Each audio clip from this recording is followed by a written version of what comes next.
Hey guys, welcome back ಇನ್ನೊಂದು ವಿಡಿಯೋಗೆ. So ಇವತ್ತಿನ ಒಂದು ವಿಡಿಯೋದಲ್ಲಿ ನಾನು ವಿಡಿಯೋ ಮಾಡ್ತಿರುವಂತ ಕಾರಣ ಏನಪ್ಪ ಅಂದ್ರೆ ಅದು ರಣವೀರ್ ಸಿಂಗ್ ನಟನೆಯ ದುರಂಧರ್ 2ನೇ ಮೂವಿ ಇದೀಗ ರಿಲೀಸ್ ಆಗಿರುವಂತದ್ದು. ಇವತ್ತು ರಿಲೀಸ್ ಆಗಿದೆ. ಈ ಒಂದು ಸಿನಿಮಾ ನಮ್ಮ ಇಂಡಿಯಾದಲ್ಲಿ ಥ್ರೂಔಟ್ ಇಂಡಿಯಾದಲ್ಲಿ ಎಷ್ಟು ಶೋಗಳು ಕಾಣ್ತಾ ಇದೆ, ಮತ್ತೆ ಎಲ್ಲೆಲ್ಲಿ ರಿಲೀಸ್ ಆಗಿದೆ, ಮತ್ತೆ ಯಾವ ಸ್ಟೇಟ್ ಅಲ್ಲಿ ಎಷ್ಟೆಷ್ಟು ಶೋಸ್ ಗಳು ಇರುವಂತದ್ದು, ಏನ್ ಕತೆ ಅಂತ ಕಂಪ್ಲೀಟ್ ಇನ್ಫಾರ್ಮೇಶನ್ ತಿಳಿಸ್ತೀನಿ. ಮುಖ್ಯವಾಗಿ ಮೊದಲನೇ ದಿನನೇ ದುರಂಧರ್ 2 ಮೂವಿ ಎಷ್ಟು ಕಲೆಕ್ಷನ್ ಮಾಡಿದೆ ಬಾಕ್ಸ್ ಆಫೀಸ್ ಅಂತ ಕಂಪ್ಲೀಟ್ ಇನ್ಫಾರ್ಮೇಶನ್ ನಾನು ಇದೆ ಒಂದು ವಿಡಿಯೋದಲ್ಲಿ ತಿಳಿಸ್ತೀನಿ ಅಂತ ಹೇಳ್ತಾ, ವಿಡಿಯೋ ಇನ್ಫಾರ್ಮೇಟಿವ್ ಅನ್ಸಿದ್ರೆ ಒಂದು ವಿಡಿಯೋನ ಲೈಕ್ ಮಾಡಿ, ಶೇರ್ ಮಾಡಿ, ಕಮೆಂಟ್ ಮಾಡಿ ಅಂತ ಹೇಳ್ತಾ ವಿಡಿಯೋನ ಶುರು ಮಾಡೋಣ.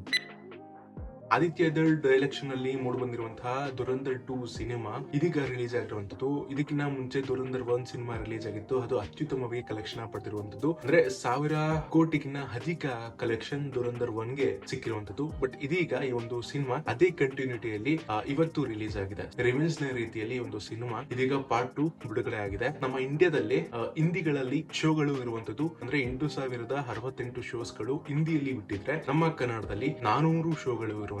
ಹಾಗೆ ತಮಿಳುನಾಡಲ್ಲಿ 300 ಶೋಗಳು ಇರುವಂತದ್ದು. ಸೊ ಎಲ್ಲ ಥ್ರೂಔಟ್ ಇಂಡಿಯಾದಲ್ಲಿ ಒಟ್ಟಾರೆ ಶೋಸ್ ಗಳು ದುರಂಧರ್ 2 ಸಿನಿಮಾಗೆ ಇರುವಂತದ್ದು. ಒಟ್ಟು ಎಷ್ಟಪ್ಪ ಅಂತ ಹೇಳಿದ್ರೆ 8968 ಶೋಗಳು ಟೋಟಲ್ ಆಗಿ ಇಂಡಿಯಾದಲ್ಲಿ ಈ ಒಂದು ದುರಂಧರ್ 2 ಸಿನಿಮಾಗೆ ಸಿಕ್ಕಿರುವಂತ ಶೋಸ್ ಗಳಾಗಿರುತ್ತೆ. ಸೊ ಇದೀಗ ಈ ಒಂದು ಸಿನಿಮಾದ ಕಲೆಕ್ಷನ್ ವಿಚಾರಕ್ಕೆ ಬಂದ್ರೆ, ಅದು ಮೊದಲನೇ ದಿನಾನೇ ಅತ್ಯುತ್ತಮವಾಗಿ ದುರಂಧರ್ 2 ಸಿನಿಮಾ ಕಲೆಕ್ಷನ್ ಮಾಡಿರುವಂತದ್ದು. ಅಂದ್ರೆ ಇನ್ನ ಒಂದಿನೂ ಕೂಡ ಕಂಪ್ಲೀಟ್ ಆಗಿಲ್ಲ. ಸೊ ಈ ಒಂದು ಅವಧಿಯಲ್ಲೇ ದುರಂಧರ್ 2 ಸಿನಿಮಾ ಕಲೆಕ್ಷನ್ ಮಾಡುವಂತ ಒಟ್ಟು ಮೊತ್ತ ಎಷ್ಟಪ್ಪ ಅಂದ್ರೆ 60 ಕೋಟಿಗಿನ ಅಧಿಕ ಆಗಿರುತ್ತೆ. ಹೌದು, 60 ಕ್ರೋಸ್ ಪ್ಲಸ್ ಇದೀಗ ದುರಂಧರ್ 2 ಸಿನಿಮಾ ಕಲೆಕ್ಷನ್ ಮಾಡುವಂತ ಒಟ್ಟು ಮೊತ್ತ ಆಗಿರುತ್ತೆ. ಐ ಹೋಪ್ ನಿಮಗೆ ಒಂದು ವಿಡಿಯೋ ಇನ್ಫಾರ್ಮೇಟಿವ್ ಆಗಿತ್ತು ಅಂತ. ಇನ್ಫಾರ್ಮೇಟಿವ್ ಆಗಿದ್ರೆ ಈ ಒಂದು ವಿಡಿಯೋನ ಲೈಕ್ ಮಾಡಿ, ಶೇರ್ ಮಾಡಿ, ಕಮೆಂಟ್ ಮಾಡಿ ಅಂತ ಹೇಳ್ತಾ ಸಿಗೋಣ ಮುಂದಿನ ವಿಡಿಯೋದಲ್ಲಿ. ಬಾಯ್.